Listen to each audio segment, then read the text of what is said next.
In a surprising upset today, Friday, congressional Democrats voted down a key provision on the Trade Promotion Authority, or the fast track bill, that Obama's been desperately over the past few days trying to lobby to push through Congress. In a clear win for American labor unions, though, they've successfully convinced House Democrats to actually vote against their own beloved companion to the fast track bill. So House Democrats now are actually siding with conservative Republicans, and they voted down the TAA, or the Trade Adjustment Assistance provision, that was actually in place to actually protect displaced workers. I said actually twice then, because it actually was. The TAA gives money for all the workers who are screwed by this trade agreement, which makes you to wonder why we're doing the trade agreement in the first place. But the Republicans, in a compromise, decided, oh, we'll give you some money for that job assistance program if we take $700 million out of Medicare. So that's part of the reason the Democrats voted against it and didn't listen to Obama, who came in and said to them at the 11th hour, no. He walked in and said, guys, let's go. We're all on Team Democrat. And they were like, not really. Nancy Pelosi's the one that actually led the charge against President Obama. So the interesting part of the story is twofold, in my opinion. One is, will the Democrats actually stand up to President Obama on the trade bill? Will they carry it out all the way through and say, no, we don't agree, right? This is the first step in that direction. It's a great step. I don't know that they're going to get to that conclusion. We'll have our opinions here. And then it's also interesting to see how President Obama reacts to all of this and how he goes in at the last moment. I don't know how that helps. He brings in all of his guys, and they're all like, no, seriously, this is really going to help the American workers. But I can't believe that he believes that. I mean, so the heart of the trade agreement is the second big issue. What are we doing here? I mean, Joseph Stiglitz had a great article against this, saying it allows our labor laws, our environmental laws, all to be superseded by basically an international order led by multinational corporations. So if the Democrats don't stand up to President Obama at the end of the process, well, then what's the point of being a Democrat? Also, what's the point of having Congress? I mean, at a certain point, if this passes, not only did you say it is going to contribute to the amount of power that international corporations have, it's going to contribute to executive power, which is already bulging at the seams. Unfortunately, it does seem like now that the Democrats are siding with the Republicans on this, why not just lose the TAA, the assistance program, altogether? Because there is, of course, a majority in the House. Republicans could just push this through. Well, for whatever obscure reason in the House, they need both of them to pass together. If they don't both pass, then they won't be able to fast track the trade deal. Well, that's the both of them passing matches the legislation in the Senate. In the Senate, yeah. So it doesn't even matter if it dies in the House. So the fact that they passed the TPA today doesn't really matter. I think you said a couple things that I sort of disagree with, because it wasn't led by Pelosi. In fact, Pelosi was an incredibly late comer to this.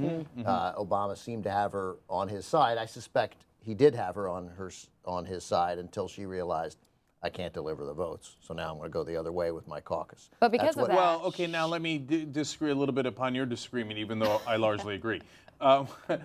You're right. She did not lead it. She did come in at the end, but it appears she came in on the substance, based on my reading of it, and was decisive. That a lot of the Congress people went with Pelosi against Obama once she put her foot down and said no. Yeah, I think, but once she, yes, it doesn't really matter. Once the thing that because she negotiated to get a last-minute change to remove the Medicare cuts from it, still didn't work. Still didn't work, because the opposition wasn't so much to the manner in which the TAA, the assistance, worked. It was substantive disagreement to the trade agreement, and using the TAA, which labor supports wildly, was the manner in which they defeated this. So the big story to me here is not Pelosi. It's one, Obama's lobbying the way that people in D.C. have argued for him to lobby for 5 years. Make it personal. Go use the power of the president. All these things they say he didn't do. Well, he did it, and it just didn't work. It's useless. And then they offered, Kara and I were talking about this before the show, they offered things that you think is crazy that it would be offered. Like, these guys aren't in a frat. They literally want to go on Air Force One? No? Want to take a ride on Air Force One? I'll make phone calls for you. I mean, like what are you doing? Like, I mean, I get the phone calls. How are they still so impressed by these? The phone calls, at least. But what Big Labor did, the win here was for two things. One, an acknowledgement that Republican tactics work sometimes. It's not like everything they do is wrong. And Big Labor's not dead. They just won. It was their idea to go after the TAA, which Democrats and Big Labor have always supported, because they knew that was a way to defeat the other thing, right? And so, and it worked. And Labor put enormous pressure on Democrats. And how did they put pressure on Democrats? Obama may campaign for you, get a ride on Air Force One, we're going to run against you. We're going to put somebody up against you. We're going to say you voted against the American worker, and Big Labor's going to come. And in a lot of districts, the way it works with Republicans, they were like, I don't want that. I don't want that. It worked. It's not. It's so it's cynical. not insidious. It's so sad. It's so cynical, because in my mind, I'm sitting here thinking it was a win for principles. But I mean, I don't think it matters. Like, we spend too much time worrying about principles. It's politics, and it's okay. It is politics, but these it's people okay. were willing to fall on the sword. They were willing to vote against their own provision because they knew that in doing so, it would kill the overall bill that they disagreed with. And I think that's cool. It's cool when the political process actually works. It does. That So way. I think it's both. I mean, you can look at it cynically, or you can look at. I love politics, and I don't think it's cynical as much as it is effective. Like, it's about pressure. So two distinctions here. Ben, I love politics too. I love it, right? And so I think being offered a ride on Air Force One is the most useless thing I've ever heard. But I think that a lot of congressmen do not think But it's that. crazy. It's 3 hours long. Like, you don't live there. You just fly there. But they take a picture. They feel important. Oh, They're well, you children. didn't say there'd be an iPhone 6. Right. No, well, I also know. that picture may ultimately help them get reelected. I mean, that's the really sad thing too. Is it's partially that they're like kids in a candy store, like, wee, this is what I always dreamed of. Yeah. But it's also because that photograph next to Obama, they get to hang in their office, they get to show it in their next campaign video. So as much as I find that stuff super silly, that's actually still part of the politics that I enjoy. Incentives, disincentives, how do you get people to vote your way? The part I do not enjoy is this system where all of that is fairly meaningless because 98% of the equation is money. So when Labor comes in and goes, oh, cute Air Force One ride you've got there, I will spend millions of dollars against you. The guy goes, okay, that's it, I'm done. You think Labor doesn't have money? You think Labor is like, oh, well, I wouldn't want to screw over the American workers. No, money, Lebowski, money, right? So Labor says, I will spend money against you. All of a sudden, President Obama's charm offensive is not nearly as charming. Yeah, but that makes it sound like Labor is somehow the Goliath here and big business is the David. I mean, obviously Labor has money, but I think that the multinational corporations who are trying to push this trade agreement through have a lot more money. And that's the real rat race of politics. So, well, that's the super important distinction in this story, and that's why this story is important and interesting, which is that corporations have a lot more money. Labor hasn't caught on to that. Labor's still like, no, let's not get rid of money in politics. Secretly, that's what they think. No, I have a lot of money in politics. I want to. You're on the losing end of that. You will forever be on the losing end of that. The only situation in which they still have power with money is in Democratic primaries. So they're going to get outspent in the general election, et cetera. But within a primary, you're a comfortable Democrat. You're not going to get a primary run against you unless Labor comes in and gives your opponent $1, $2, $5 million, in which case, all of a sudden, that has a big effect because inside a Democratic primary, there's not that much corporate money involved. Sometimes they have like enormous corporate shows on the Democratic side that Goldman Sachs will secretly slip money into. But that's where they have their remaining influence. That's exactly what they've exercised here. And I want everybody to be clear on the Republican-Democratic split here. Republicans and Democrats worked together in the House in this case to defeat a bill that should have been defeated. Okay, they did the right thing, but they all did it for different reasons. Oh yes. and don't get excited that Republicans and Democrats working together is a good thing in this case, but actually because the primary evil in this case is the Democratic president working with the Republican establishment to try to push this thing through. So what happened here was conservatives in the House, in this one good case here, the good result we got today, was conservative Republicans going, Medicare, I despise Medicare. I want to cut it. Job assistance, I don't give a shit about American workers. Of course I don't want to give them job assistance. I vote no, right? So, and the Democrats were like, well, if we vote yes, we've cut Medicare and we've helped pass this trade agreement that we're not sold on. That's why they happen to work together. But the primary force here is Democratic president who is an enormous corporate shill, okay? Change on the outside, continuity on the inside, working with Republican establishment senators like Mitch McConnell and congressmen like John Boehner, who are enormous, even bigger corporate shills, who are all working to say, yes, give all the power to multinational corporations. And that's the bipartisanship that Washington celebrates, but is actually horrible for the average American. That's what's been screwing over the average American for a long, long time now.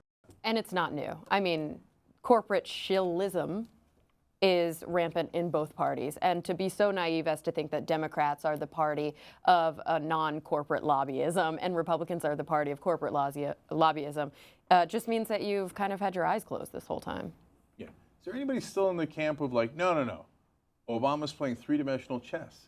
In the 7.5 year of his presidency, he's going to turn around and go, oh, yeah, here are the new labor and environmental rights, Washington. So what do you think he is doing? Is he setting up for like a job on the board of Goldman Sachs? Or what is Obama going to do when he leaves office? He's going to make hundreds of millions of dollars giving speeches. Well, he's going to do that either way. That's not. Yeah. No. This true. Isn't about like, oh, is he going to get richer? Is he going to be more powerful? He's the commander in chief. You can't get more powerful. But why every make these president kinds of is guaranteed decisions? to make hundreds of millions of dollars in, at the very least, in speeches. So what is the motivation for making these decisions? That's his DNA, is think? establishment.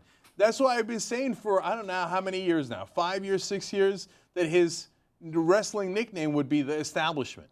Okay, he comes in a white hat, but it's all an act. The reality is, if there's a corporate interest, he is largely on his side. Yes, I know it's a little bit more nuanced than that. From time to time, he'll say, okay, hey, let's limit carbon emissions, right, through what he does with cars, coal plants, et cetera. And we'll go, yay, and there'll be like little snippets here and there. Obamacare is a good step in the right direction. It's, sort of. Yeah, right, Are you in the camp that this was always his MO, or are you in the camp of that with certain people, ultimate power corrupts ultimately, that he kind of went in with good intentions and the system actually changed this man? I don't think that he views himself corrupt at all. I think he looks at himself in the mirror and thinks, nailed it, right? He doesn't think he's a bad guy. He thinks, no, at most what you can get is 5% change. All the libs out there in the world, Progressive Change Campaign Committee, Move On, whoever they are, Labor, whatever, they're children. They're young Turks, infants. I was going to say wolf pack. Right. No, what they don't realize is that a sophisticated man like Barack Obama realizes change is impossible. And so that's why it was a big joke when he put up the change signs, in 2008. It's impossible. You can only get tiny step at a time, one brick at a time. Right. Nobody saw that as a joke. 200 years later, drawn into that. Right. 200 years later, we've taken enough steps to go get a quarter back of what the Republicans took away 200 years ago. So, and he believes that's the right approach. In his heart, he believes he's doing the right thing, right? So when you look at this trade deal, I think he's totally internalized it. No, what is this, Bilderberg conspiracies and stuff with the taking away labor and environmental rights? No, corporations create jobs. You need corporations. And in the back of his mind, corporations gave me everything I have in terms of the campaign funding, et cetera. But he doesn't think that consciously. He thinks this is what's good for the American workers in the long run, all the stuff that the serious people have told him. With other nations is going to improve the economy. I mean, I think that this is something that his advisors are probably telling and they're him. Yeah, absolutely right. Yeah, and there are a lot of Democrats, clearly, who believe that this is sort of an inevitability and this is the best way to do it. And it cleans up the process, and it will help the economy, and and ultimately that will help the American worker. And that sort of singling out ways to protect American workers is just ultimately not going to work, and not a progressive way to go. I mean, is not progress, even though we would disagree with that. So I don't know. I find the debate. You guys can have it. You were quiet there for a while. No, he's annoyed by it. I could tell. He's what? You're annoyed by it, I could tell. The debate about what his intent was, I don't know, and neither do you, and I find it silly. But we've been having it for 6 years, so it'll. But I would maintain that I've been proven right by his actions. right? I don't know what you've been proven right. His actions are his actions. I don't know what they prove. Yeah. They prove that this is what he thinks here. And many progressive Democrats who were in on these pitch meetings said, okay, I heard the president. I got a much clearer sense of what he thinks and what he believes. I'm going to vote no. Like they're still sticking with it. Now, interestingly, the $700 million Pelosi took out those cuts, and the House Republicans were willing to cut it out. They were going to pay for it with tax compliance. I guess that would have been why that would have made it. That seems like it would have made it different than the Senate bill, but somehow that was not enough to cause a problem. Apparently, I don't know how a bill becomes a law, because it turns out it's a little more complicated, I guess, than we were taught. Than the Schoolhouse Rock song. And they still voted against it because it's not so much the Medicare protections. And some of those Republicans who you said were voting against it because they were eager to gut, they don't like Medicare, they don't want to vote for the TAA. I don't think that's quite right. Many of them simply do not and will not give ultimate trade authority to this president. Now, I suspect those guys who we know are as craven as politicians get, and it's not like being short of their cravenness is a good thing, but I don't think you can beat some of these guys for cravenness, would unquestionably be voting for this if it were a Republican president, a conservative Republican who they were comfortable with. So the president believes that we are children because we don't understand that trade leads to improved economies. The reality is, very serious advisors that he has that are telling him that are the children. And some of them do it on purpose. They know it's not true. Some of them do it because they're shallow thinkers. That's why they were put in that position, to be shallow thinkers. The reality is, of course we're in favor of trade. Of course it helps economies. The question for actual serious people is how? It's not like, oh, pro-trade, anti-trade. I pro-trade. I sophisticated, right? No. So this trade deal has a fundamental problem in it. Do I want to trade with Asian countries? Of course I do, right?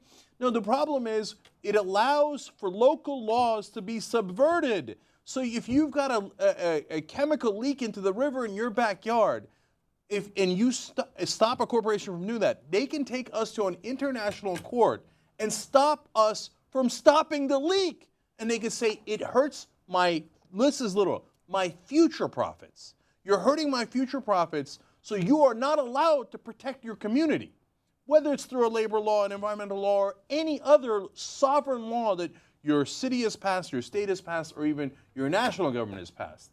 If you're a sophisticated person, like, for example, Joseph Stiglitz, who's got a couple of Nobels under his belt, who understands economics a little bit, you read that and you go, are you nuts? Why would we give away that kind of authority to these new sovereign nations called corporations? Of course you shouldn't do that in a democracy. And you think Stiglitz is not sophisticated enough? Like Obama's got to figure it out better than Stiglitz. Oh, Stiglitz, you child. Like Obama understands the economy. No, Obama doesn't understand the economy. His advisors tell him, pro-trade. He goes, pro-trade.